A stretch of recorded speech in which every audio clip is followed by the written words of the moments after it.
మరిగా ఇష్టం వచ్చినట్టు ఒర్రుతున్నాడు. ఇప్పుడేమంటున్నాడు, నువ్వు అసెంబ్లీకి రా అంటున్నాడు. బయటికి వస్తే గీడికి వస్తేనే తట్టుకోలేకపోయినావు నువ్వు. అసెంబ్లీకి వస్తే ఆయన గుండాకి సస్తావు, గుండాకి పోతాడు.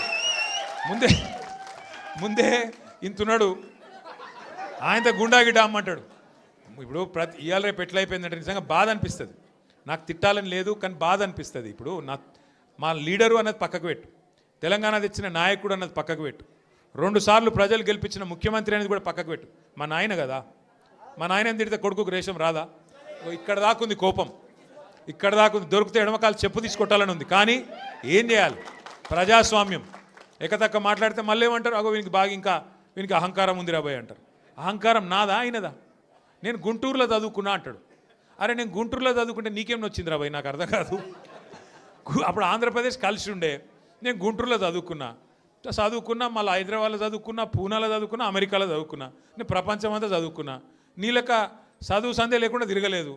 మీ అమ్మాయి నీకు చక్కగా తోవ చూపెట్టలేదు. నేనేం చేయాలి దానికి? నీ ఏడిపోయింది నా మీద. అవో వీనికి ఇంగ్లీష్ వస్తుంది అంటాడు. అరే నాకు వస్తే నీకేం నొప్పిరా నాయన? నేర్చుకో. నేను హిందీ నేర్చుకున్నా, ఉర్దూ నేర్చుకున్నా, రేపు అవసరమైతే గోర్మాటి భాష నేర్చుకుంటా. నువ్వు నేర్చుకో. నేను ఎవడ నాపిండా? నిన్ను వద్దన్నాడు ఎవడన్నా? నువ్వు కూడా నేర్చుకో. దానికి కూడా ఏడిపోయి నా మీద. నేనేం చేసిన? ఇంకొక అంటే నాకు ఎక్కడ గమ్మత్ అనిపిస్తుంది అంటే, నేను ఆంధ్రాకి పోయి ఇంటర్మీడియట్ చదువుకుంటే తప్పట, కానీ ఆయన ఆంధ్రాకి వెళ్ళి అల్లుడిని మాత్రం తెచ్చుకోవచ్చట. ఈ అమ్మ ఇది ఎక్కడ కథ రాబోయ్? అందుకే ఇక ఆయన పేరు ఏం పెట్టినట్టుగా నేను ఇట్లా లాభం లేదని చెప్పి మనోని పేరుగా అల్లుడు భీమవరం కదా, అందుకే ఈయన చిట్టినాయుడు పేరు కూడా భీమవరం బుల్లోడు అని పెడితే అయిపోతుంది. ఓకే వెలుగు భీమవరం బుల్లోడు మనకు నీతులు చెప్తున్నాడు. అరే ఆంధ్ర అంటే మరి ఆంధ్ర వాళ్ళ ఓట్లు కావాలి, ఆంధ్ర వాళ్ళ చుట్టూ తిరగాలి, కానీ మళ్ళీ ఆంధ్రాని మాత్రం నేను పోయి చదువుకుంటే నీకు నచ్చినది. నీకేం బాధ అవుతుంది? నాకు అర్థం కాదు. ఇంకొక మాట నాకు అర్థమే కాదు. ఇప్పుడు ఇక్కడ ఉన్నారు, మీరు ఇంతమంది ఉన్నారు, చాలామంది పిల్లలు మన హైదరాబాద్కి వెళ్ళి, మన తెలుగు రాష్ట్రాలకు వెళ్ళి చాలామంది చదువు కోసమో ఉద్యోగం కోసమో వేరే దేశాలకు పోతారు. అమెరికా పోతారు, లండన్ పోతారు, ఆస్ట్రేలియా పోతారు, ఇంకొక ఆడికి పోతారు. ఆ దేశాలలో ఇళ్ళలో నౌకర్లు ఉండరు కదా. ఆ దేశాలలో ఏం చేయాలి? మనది మనమే పని చేసుకోవాలి, మన బట్టలు మనమే ఉతుక్కోవాలి, మన వంట మనమే వాడుకోవాలి, మన టాయిలెట్ మనమే క్లీన్ చేసుకోవాలి. ఈ పిచ్చోనికా ఏం తెలియదు. చదువుకున్న బాబా అయితేనేమో తెలుస్తుండే. ఇక మాట్లాడతాడు, ఏమంటాడు వీడు, ఇప్పటికీ అమెరికాలో బాత్రూమ్లు కడుగుతూనే అంటాడు నన్ను. అరే అమెరికాలో నా బాత్రూమ్ నేను కడుక్కున్నా, నీకేం వచ్చింది రా బాయ్? నాకు అర్థం కాదు. అమెరికాలో ఎవరిది వాళ్ళు చూసుకుంటారు, పని చేసుకుంటే కూడా తప్పేనా? ఎవరి ఇళ్ళలో వాళ్ళు బాసాన్లు తోముకుంటే తప్ప? ఎవరి ఇళ్ళలో వాళ్ళు బట్టలు ఉతుకుంటే తప్ప? అంటే మరి మా ఆడపిల్లలు మీరందరూ ఉన్నారు, ఇంటి పని అంతా మీరే చేస్తారు, మరి ఇంటి పని మొత్తం మీరు చేస్తారు తప్ప అది?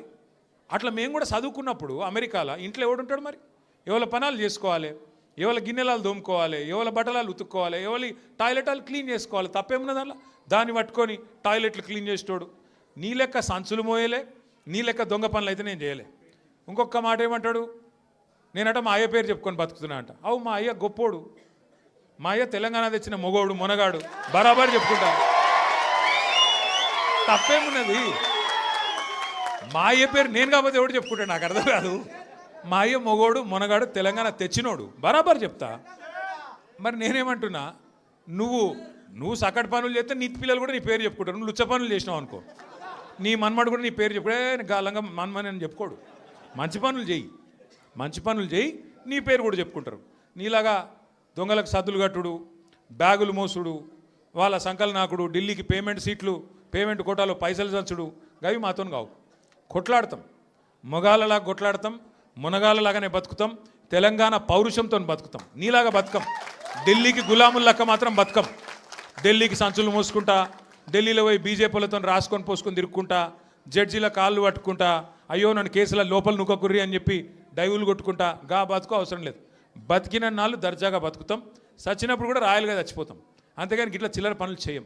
మీకు దయచేసి నేను ఒకటే కోరుతున్నా, ఆయన మళ్ళా అంటుండు కేసీఆర్ నట ముఖ్యమంత్రి కానియాడంట. నేను కూడా మీ అందరికి ఒకటే చెప్తున్నా, మీ అందరి దయ ఉంటే, మీ అందరి ఆశీర్వాదం ఉంటే ఖచ్చితంగా కేసీఆర్ సంగతి ఇడిచిపెట్టు, నిన్ను కొడంగల్లో కూడా మళ్ళీ గెలవనీయకుండా చేసే బాధ్యత మాది.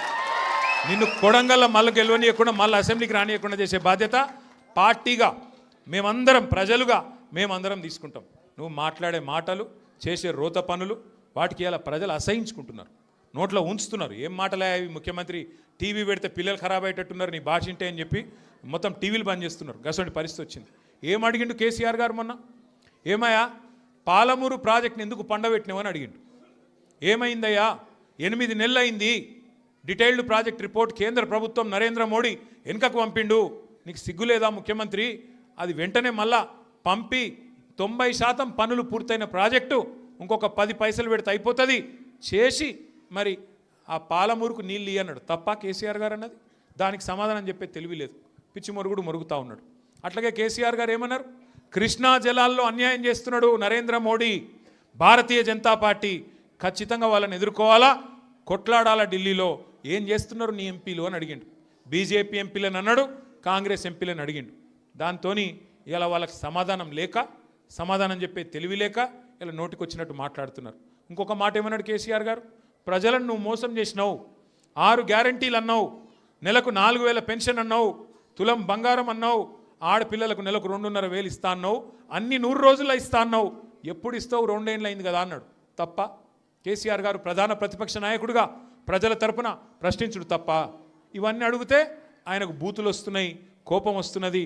ఆయన రియల్ ఎస్టేట్ వ్యాపారానికి, ఆయన భూముల కుంభకోణానికి, ఫ్యూచర్ సిటీ పేరు మీద చేస్తున్న డ్రామాకు కేసీఆర్ గారు బలమైన వాదనతోని ప్రజలను మళ్ళొక్కసారి లేపి బయటికి తీసుకొస్తే ఆగమైతుంది బతుకని చెప్పి ఇష్టం వచ్చిన తిట్లు తిడుతున్నావు. మనం పట్టించుకునే అవసరం లేదు. మనం స్పష్టంగా ఒకటే పని చేసుకుంటూ పోదాం. ఎన్నిక ఏదైనా రేపు కార్పొరేషన్ ఎన్నిక వస్తుంది. హైదరాబాద్ను 3 ముక్కలు చేస్తారట. హైదరాబాద్ కార్పొరేషన్ 3 ముక్కలు చేస్తారట. చేసి 3 కార్పొరేషన్లు చేస్తారట. ఎన్ని కార్పొరేషన్లు చేసినా ప్రజలైతే గాలే కదా, ఓట్లు వేసేది మీరే కదా.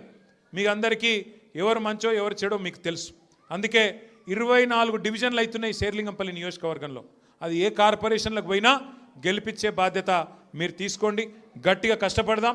ఈ ఒక్క సంవత్సరం 2026 ఒక్కటి గట్టిగా కష్టపడితే ఇక 27లో దాదాపుగా ఎలక్షన్ వాతావరణం రాని వస్తుంది. 3 ఏళ్ళు పూర్తయిపోయినాయి అంటే ఎలక్షన్ వాతావరణం, అసెంబ్లీ ఎలక్షన్ వస్తుంది.